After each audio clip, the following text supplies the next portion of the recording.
Brings us to our final round, Quickfire Lies, in which our panellists lie not only through their teeth, but also against the clock. And we're starting with... John Bishop. Okay. I was asked to leave the cinema for crying too loud. Please, team, do you believe that? What was the film?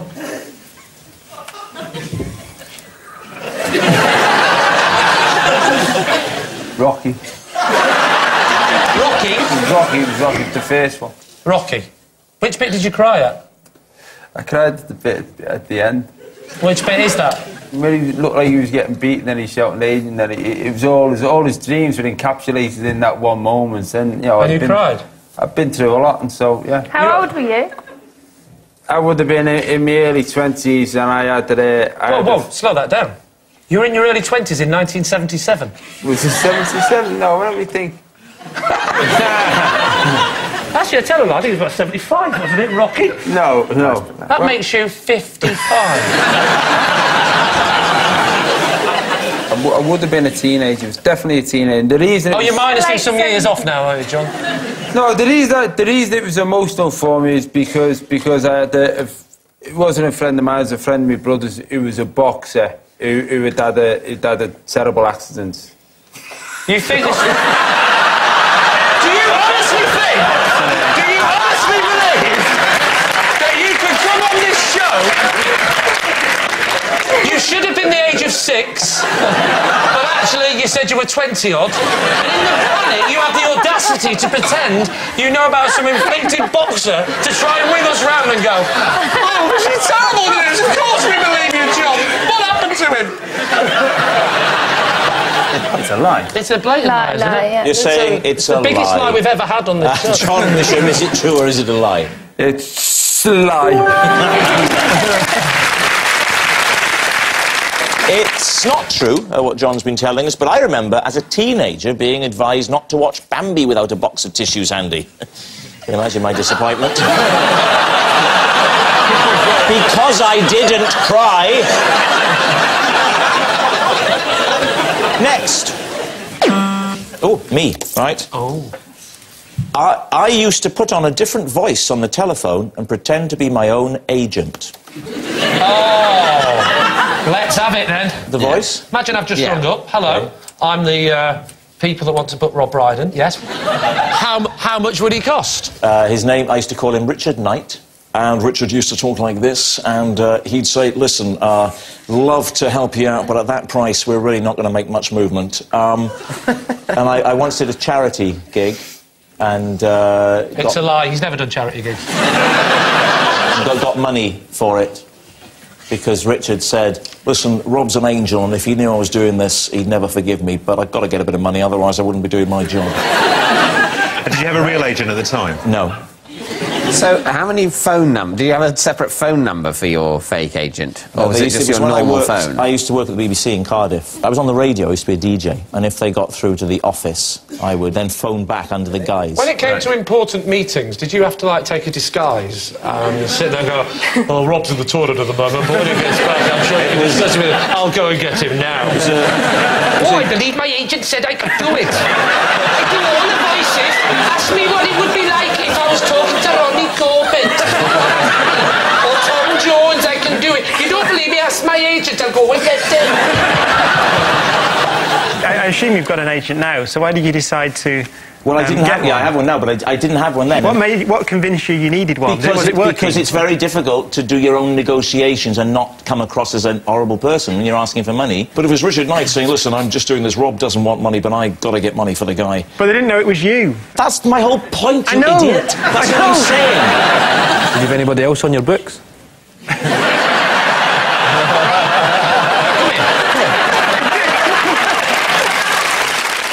What's the sort of work that... Hosting things. This was back in about the late 80s when I was a local radio disc jockey. So did the agent take a cut? Did the agent phone you to let you know they got the job? No, I was the agent! Did you ever fall out with your agent? No, it was me! When you decided that this charade had to finish, did you take yourself out to dinner and tell yourself you were letting yourself go? Did you sign a contract? Are you still in touch? Right, it's time to guess. First of all, Lee and those bastards. What are you going to go for? I'd say true. You think it's true? You saying it's true? Yes, in the words of Rob Brydon, I think that's true. Right, saying it's true. David and these arses. What do you say? That is so true. I think it's true. true? Yeah, I think Keely it's thinks true. it's true. David, Nailed well, it. let me buck the trend by telling you it's true. Next, it's Jack. Right. Possession. OK, reach under the desk and take out the box underneath the desk there. So if you just pop the possession... This is the fez that I put on to propose to my wife. Let's see the fez then, please, Jack, if you could just take that up. So there's the fez. There's the fez. OK, David. OK, why? We were on holiday. Yeah, I think you should put it on, Jack, so we can all get an idea of the romance of the moment. It's a... You're on holiday in Cooper World. We were on holiday, and there was a hat like this in the bar, and I don't know why it had all sorts of knickknacks in the bar. And this is the look I went for to propose to her because it seemed like a fun way of breaking some very bad news. What were you doing it for? Was it because you were trying to be different from your stage persona, or were you... you know, there was no... When you do a thing like that, there's no rhyme or reason to it, is there? You just think it's a bit of fun, and then you didn't know that 20 years later you'd be interrogated about it by a group of people who don't care, you know, about you at all. Where were you actually... What sort of situation, what location were you at when you put the hat on? We were having drinks after dinner. Well, just imagine for a moment, then, that I'm your now wife. I would much rather not. This is the game, and I'm sat there, I'm having a lovely time. I've landed on my feet with Jack. I mean, I could have gone out with all sorts of people, but I went for Jack, and he's a hell of a guy. And then out of the blue, you say this.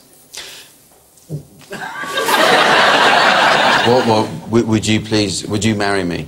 Well, just like that? Yes. Really? As simple as that? Yes. Did you really say just like that? Yeah, I did, without any irony, I know, yeah. Incredible. That wasn't even an ounce of a joke. OK, what are you going to say, David? Is he telling the truth? I think it's a lie. I don't think he looks comfortable in a fez. And you think it's a lie? Yeah, who does? What are you going to say? I think you're right, so I think it's a lie. You're saying it's a lie? OK, Jack, is it the truth or is it a lie? I'll have you know, it was a lie. Next, it's Lee. Every year, I mark the anniversary of the death of my goldfish by pouring a shot of brandy into my pond.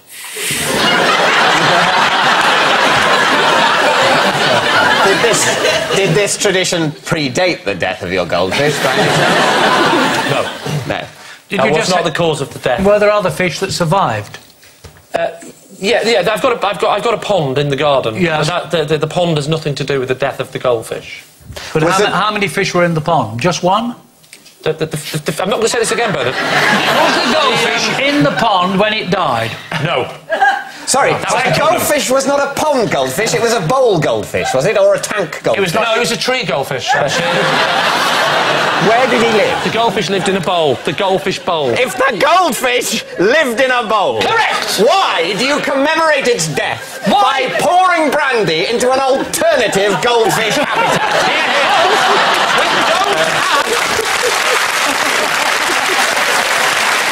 Because when the goldfish died, the bowl went. Do any fish live in the pond? Are there currently any fish in the pond? Because if you pour brandy into a pond... They're going to die as well. They're going to die as well. So it's a legitimate question. There was at no point, right, did the original fish die due to brandy being poured into... But now...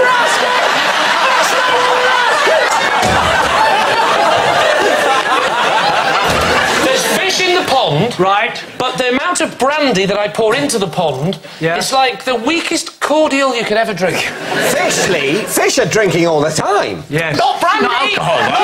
Brandy if it's in the bloody water? Yes, but it's then not brandy, is it? Brandy is... Well, it's brandy and water! No, it's not.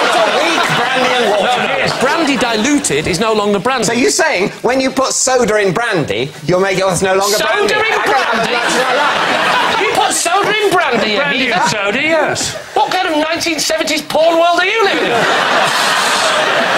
Just one last question. Why do you commemorate the death of a goldfish? Right. It doesn't matter, the death of a goldfish. Oh, it Not doesn't many matter to people you, care. you bitch. No, it doesn't matter. Absolutely doesn't matter to me, but I suspect it doesn't matter to you either. Oh, and it doesn't matter to me, but it matters to the wife. The wife loved that goldfish like a husband. And so, so she said, do me a favour, my beloved husband, show your respect for this fish I so loved by annually pouring a shot of brandy into the pond of these other fish who I secretly hate and wish to destroy. So with that in mind, David, what are you going to say? Bernard. He's a liar. Patrick? It's true. No, it's not. He's a liar. You're saying it's a lie? Yes. OK, Lee, is it true what you've just told us, or is it a lie? It's absolutely a lie.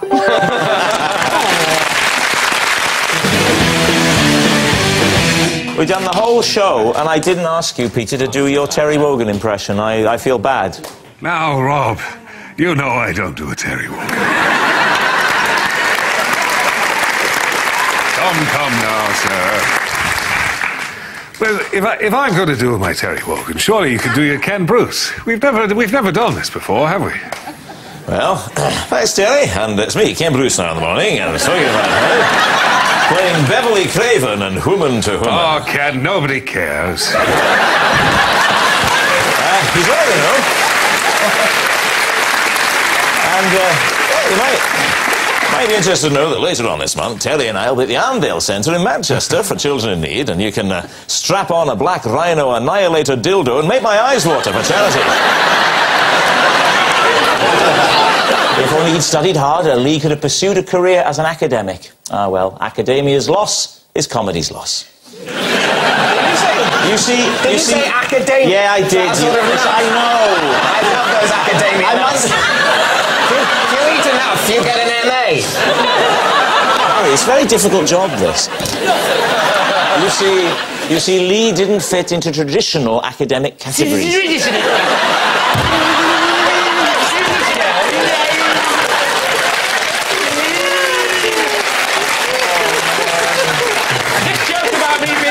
Isn't working out with you not being able to read, is it?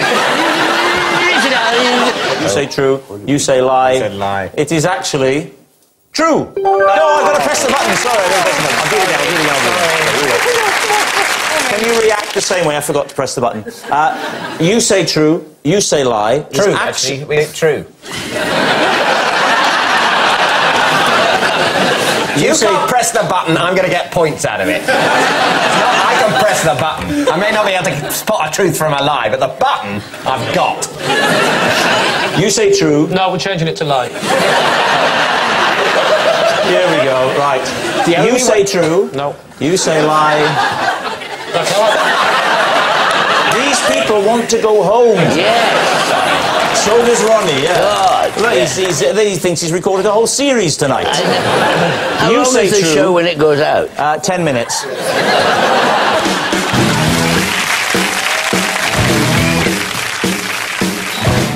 Well, if you missed Rob Brydon's new BBC Two chat show tonight, don't miss out. Head to the BBC iPlayer now. One of the living for one of the dead. What's hiding in the dark? A creepy film to end Friday in 10 minutes after the National Lottery draws. Next.